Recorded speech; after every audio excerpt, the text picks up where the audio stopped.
Hello everyone, আসসালামু আলাইকুম। প্রিয় শিক্ষার্থীরা কেমন আছো? আশা করছি সকলেই ভালো আছেন।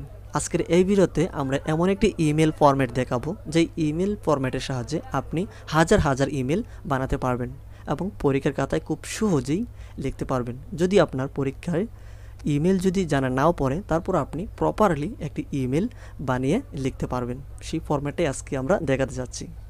তো আজকের এই ভিডিওটি অনেক ইনফরমেটিভ, তাই অবশ্যই পুরো ভিডিওটি দেখবেন, কারণ আজকের এই ভিডিওতে ইমেল ফরম্যাটের ক্ষেত্রে, ইমেল লেখার ক্ষেত্রে এমন কিছু বিষয় আপনাদেরকে প্রোভাইড করব যেগুলো একটি ইমেল লেখার ক্ষেত্রে অনেক অনেক গুরুত্বপূর্ণ। তো অবশ্যই পুরো ভিডিওটিকে না টেনে সম্পূর্ণ অবধি দেখবেন। তো স্টেপ বাই স্টেপ আমরা দেখাবো এই পুরো প্রসেসটি, সেজন্য অবশ্যই কানেক্টেড থাকুন। তো চলুন আর দেরি না করে আমরা চলে যাই আমাদের মূল ভিডিওতে। তার আগে ছোট্ট একটি রিকোয়েস্ট করব, শিক্ষামূলক সকল আপডেট তথ্য পেতে অবশ্যই চ্যানেলটিকে সাবস্ক্রাইব করে রাখবেন। এমনকি পরীক্ষা সংক্রান্ত যে কোনো সাপোর্ট আমাদের চ্যানেলে আপনি খুব সহজেই পেয়ে যাবেন। So late get started. So welcome back. আপনাদের বোঝানোর স্বার্থে আমরা চলে আসলাম আমাদের কম্পিউটার স্ক্রিনে। তো এখানে আমরা প্রথমেই একটি সাবজেক্ট নির্ধারণ করব, কিসের উপর ভিত্তি করে আমরা ইমেলটাকে লিখব সেটাকে আগে ফাইন্ড আউট করতে হবে। পরীক্ষায় যদি আসে যে তোমার বন্ধু এসএসসি পরীক্ষায় কিংবা এইচএসসি পরীক্ষায় জিপিএ 5 পেয়েছে, সেই উপলক্ষে তাকে কংগ্রাচুলেশন জানিয়ে একটি ইমেল লেখো।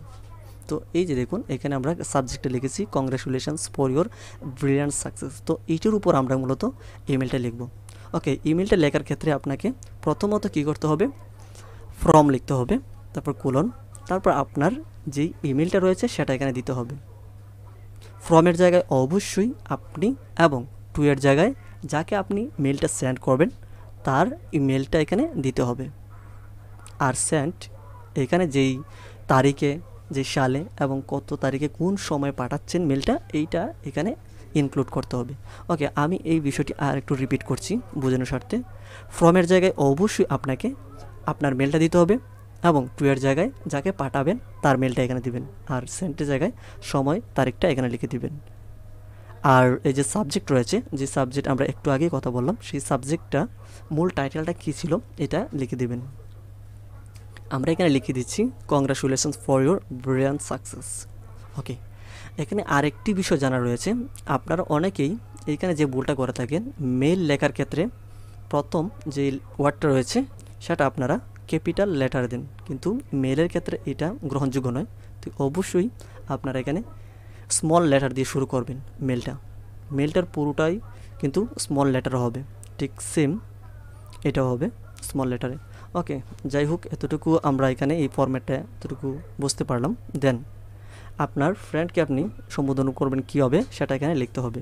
এখানে লিখতে পারেন মাই ডিয়ার ফ্রেন্ডও লিখতে পারেন, অথবা মাই ডিয়ার আবিরও লিখতে পারেন। আমরা লিখছি এখানে ডিয়ার আবির। ওকে, এখন আমরা কী দিয়ে স্টার্ট করব সেটা আমরা এখানে দেখছি। I have read your email just now. আমি এইমাত্র তোমার মেলটি পড়েছি অথবা পেয়েছি, এটা বোঝায়। Thank you very much for the core of my heart for your sweet note. আমার অন্তঃস্থল থেকে তোমাকে অনেক অনেক ধন্যবাদ। এই কথাটা এটা আপনারা প্রথমেই লিখবেন। দেন হচ্ছে আই অ্যাম কুইট ওয়েল, আমি অনেক ভালো আছি। I hope you are also well by the grace of almighty Allah. Okay, আমি অনেক ভালো আছি, আই হোপ আমি আশা করি তুমি অনেক ভালো আছো আল্লাহর অশেষ কৃপায়। তো এটা আপনারা এই যে by the grace of almighty Allah, এটা আপনারা না দিতে পারেন, অথবা এই ওয়েল পর্যন্ত দিতে পারেন। I hope you are also well. Okay, এতটুকু আপনারা প্রথমে লিখবেন, যে কোনো বিষয় আসুক না কেন এতটুকু পর্যন্ত, এই যে এতটুকু আমরা দিলাম এতটুকু পর্যন্ত আপনারা লিখবেন। যে কোনো ফরম্যাটে যে কোনো বিষয় আসুক না কেন এতটুকু আপনারা শুরু করবেন। তারপর যেই বিষয়টা আসছে congratulation for your brilliant success, তো এই টপিকের উপর কয়েকটা কথা এখানে লিখে দিবেন জাস্ট। তো আমি আপনাদের বোঝানোর সত্ত্বে এই বিষয়টি একটু পড়ে শোনাচ্ছি।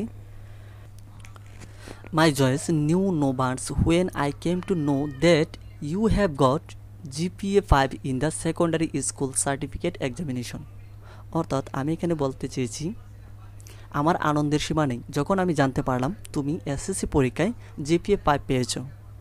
Please accept my heartiest congratulation on your brilliant success. তোমার উজ্জ্বল সফলতার জন্য আমার আন্তরিক অভিনন্দন গ্রহণ করো। You are really worthy of this result. তুমি এই ফলাফলের জন্য যোগ্য। My parents are also happy to learn of your brilliant success.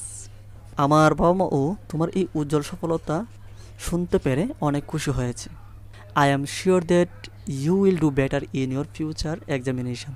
আমি নিশ্চিত যে তোমার আগামী পরীক্ষাগুলোতেও তুমি অনেক ভালো করবে।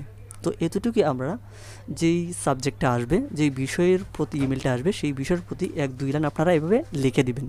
তারপর আপনারা শেষের দিকে গিয়ে নো মোর টুডে, আজকে আর নয়, I will meet you within every short time, আমি জলদি তোমার সাথে দেখা করব।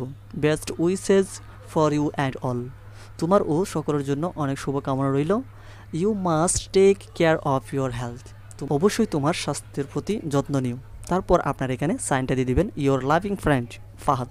ওকে, এখানে আপনার সাইনটা দেওয়ার পর আমরা কিন্তু টোটালি একটি ইমেল ফরম্যাট দেখতে পেলাম। তো এই ফরম্যাটটিতে আমরা যা জানতে পারলাম, অবশ্যই এই যে ফর্ম 2 এর জায়গায়, ফর্মের জায়গায় আপনার ইমেলটা, 2 এর জায়গায় যাকে সেন্ড করবেন তার ইমেলটা, সেন্ডের জায়গায় সময়টা দিয়ে দিবেন, সাবজেক্টের জায়গায় যেই বিষয়ের প্রতি ইমেলটা লেখা হবে সেটা দিয়ে দিবেন। এবং এইখানে আপনার এই যে 1-2 লাইন প্রথম এটা কপি পেস্ট করে দিবেন। তারপর যেই বিষয়টা আসবে সেই বিষয়ের প্রতি এখানে 1-2 লাইন লিখে দিয়ে দেন আবার কপি পেস্ট এই লাইনটা করে দিবেন, নো মোর টুডে এটা দিয়ে দিবেন। তারপর আপনার সাইনটা এখানে দিয়ে দিবেন your loving friend Fahad. So এইগুলো এই প্রসেসটা। তো এই প্রসেসটা যে কোনো ইমেলের ক্ষেত্রেই কাজে লাগবে। জাস্ট এই ফরম্যাটটাকে অ্যাপ্লাই করে আপনার যদি পরীক্ষায় কমন নাও পড়ে তাহলে এই ফরম্যাটটা দিয়ে যদি আপনি ইমেলটা লেখেন তাহলে 100% আপনার মার্কটা পাবেন। তো এই ইমেল ফরম্যাটটি আপনাদের কাছে কেমন লেগেছে, ইজি নাকি হার্ড, তা অবশ্যই নিজের কমেন্ট সেকশনে জানাবেন। এমনকি ভিডিও ভালো লাগলে এবং ভিডিওটি যদি আপনাদের উপকারে আসবে বলে মনে হয় অবশ্যই লাইক কমেন্ট করে আমাদের সাথে থাকবেন। এমনকি শিক্ষামূলক সকল আপডেট তথ্য পেতে চ্যানেলটিকে সাবস্ক্রাইব করে বেল আইকন অন করে রাখবেন। দেখা হচ্ছে নেক্সট কোনো ভিডিওতে। Till then take care and good by.